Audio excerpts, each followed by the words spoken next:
Hey everybody, it's Ian Beamer with Guaranteed Rate. Hope everybody's doing well. Hope everybody's staying healthy. It's a great day. I actually went to my first closing in person today for the first time in about 2.5 years since the start of COVID. So for those of you that were unaware, anybody that was not essential to be at a closing was kind of put on the sidelines there for a couple months. A couple of years during COVID.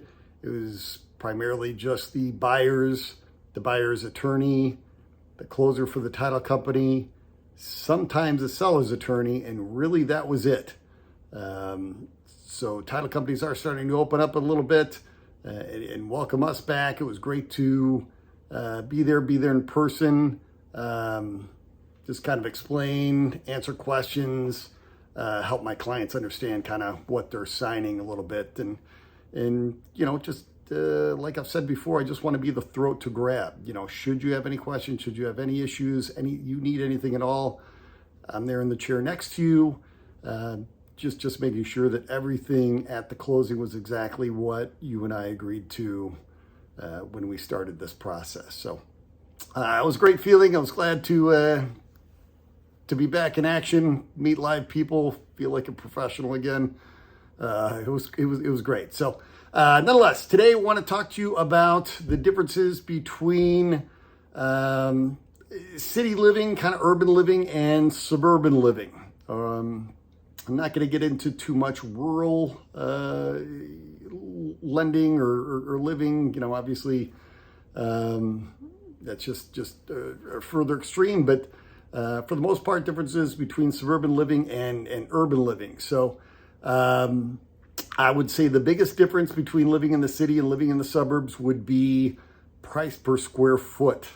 So typically you'll get a little bit more for your money in terms of space in the suburbs, which should make sense to most of you.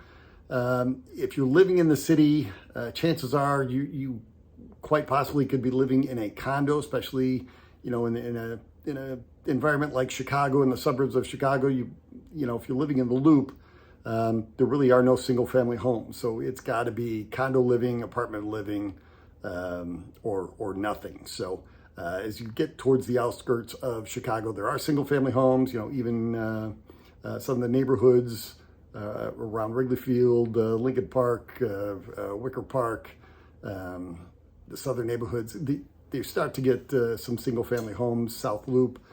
But you know, as you get closer to the Loop, the center of the city, fewer and farther between for the single family homes. So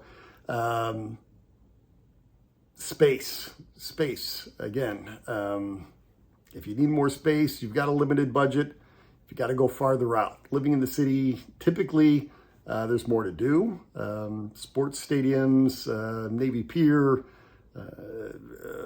restaurants, shopping, employment. If you need to go to the office every day, there's obviously more businesses in the city of Chicago than there would be in the suburbs, depending upon which suburb that you're living in. So that's a big draw as well.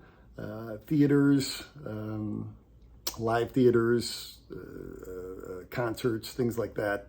Obviously, it's more to do in the city, but the trade-off would be suburbs, more space. You can drive more places. For us, full disclosure, we lived in Chicago.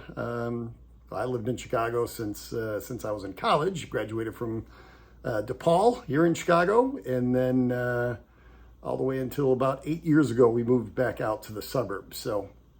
And for us, we already had 2 kids, my wife and I. Wonderful having a family, but children come with things, with belongings. So we just needed more space. We had a couple of condos in the city and then migrated out to the suburbs, got a single family home now, and it was just a different pace to everything. Suburban living, restaurants probably, if I'm 100% honest, are not quite as good. Concerts, yeah, if you want to see a big show, you're going to have to go back into the city. But there's a trade-off. I can drive wherever I want. I can drive to the grocery store. You can stock up. There's a slower pace to life. If you know your kids can go wander off to the park. You feel like maybe it might be a little safer. That's debatable. It depends where you live in Chicago or whatever major city that you're thinking about. So.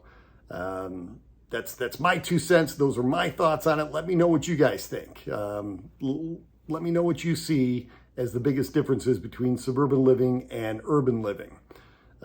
Welcome your comments below. Thanks for checking out my video. Please let me know what you think, and like and subscribe. See you in Beamer, guaranteed rate. Look forward to hearing back from you soon. Have a great day.